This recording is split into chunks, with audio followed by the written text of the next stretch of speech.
महोदय, मैं दिल्ली के संबंध में भी कुछ कहना चाहता हूँ। अब दिल्ली चूंकि केंद्र शासित क्षेत्र है और दिल्ली को केंद्र शासित क्षेत्र माना गया है, तो संभवतः दिल्ली वालों को यह आशा थी कि केंद्र से शासित होने से यहाँ पर उन्नति होगी और यहाँ के लोगों को कुछ सुविधा मिलेगी, संतोष प्राप्त होगा।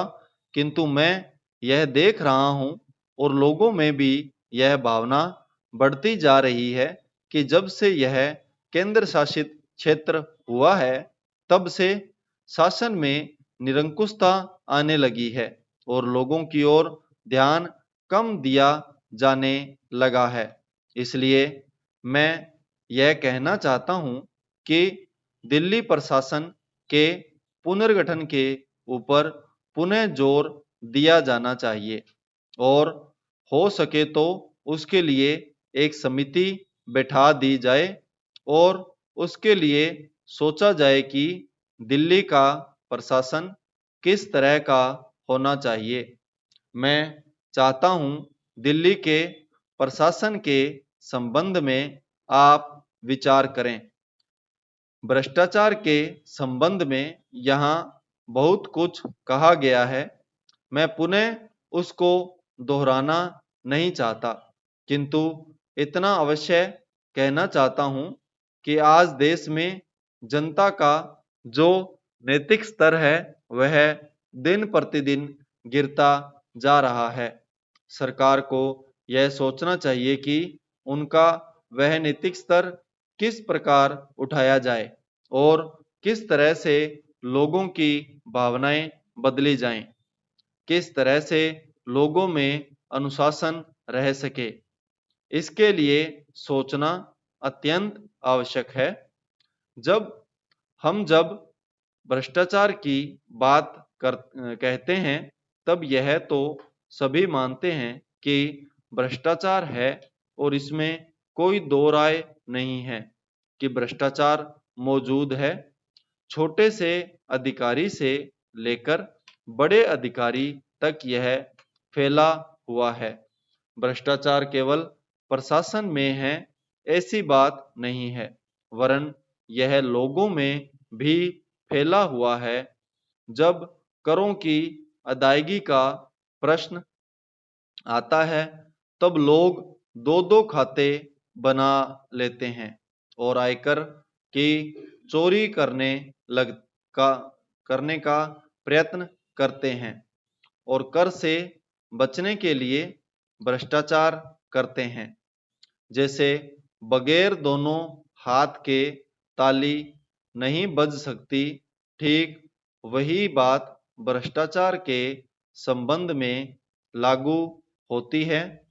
भ्रष्टाचार के निवारण के लिए जितना अधिकारियों का कर्तव्य है, उतना ही कर्तव्य जनता का है।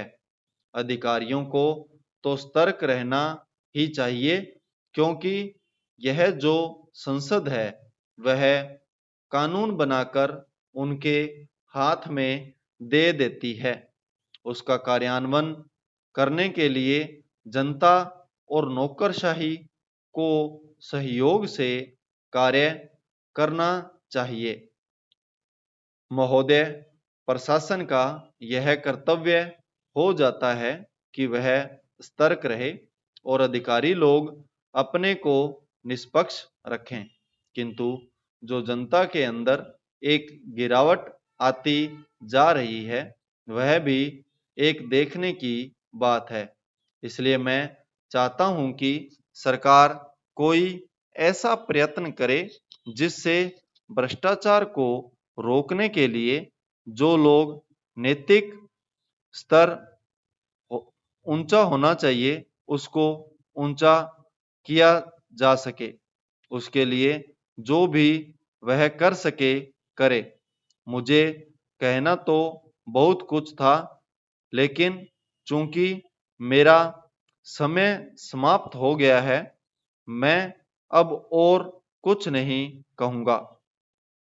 महोदय, इसलिए मैं माननीय रक्षा मंत्री महोदय का ध्यान इतिहास की उस चेतावनी की ओर दिलाना चाहता हूं कि हिमालय की चोटी पर जिसका अधिकार रहा है उसका गंगा और यमुना के मैदान पर भी अधिकार रहा है। हम इस आशा में नहीं रह सकते कि हम दुश्मन को हिमालय की चोटी से उतरने दें और फिर मैदान में उसका मुकाबला करें।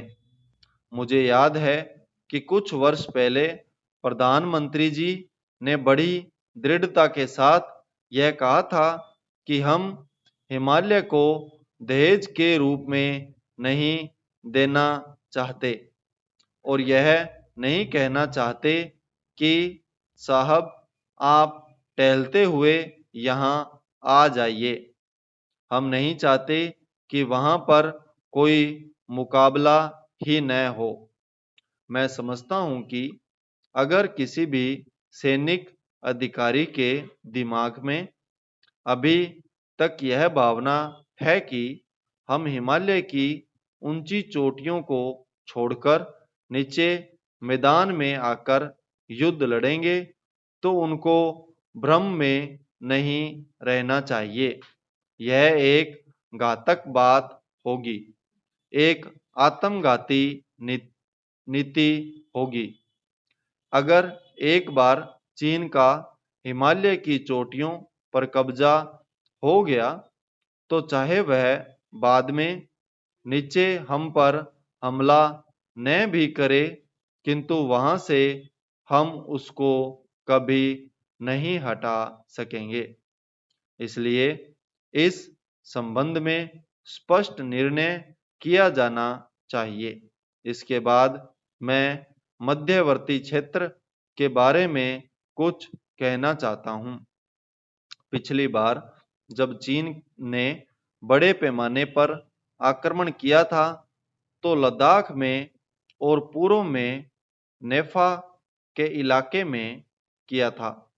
मध्यवर्ती क्षेत्र में मिडल सेक्टर में लड़ाई नहीं हुई थी, लेकिन मेरा अपना अनुमान है और बहुत से लोगों को इस बात की आशंका है कि अगर अब कभी चीन ने दोबारा हम पर आक्रमण किया तो वह मिडल सेक्टर में करेगा। इसके कई कारण मालूम पड़ते हैं। संपूर्ण विराम।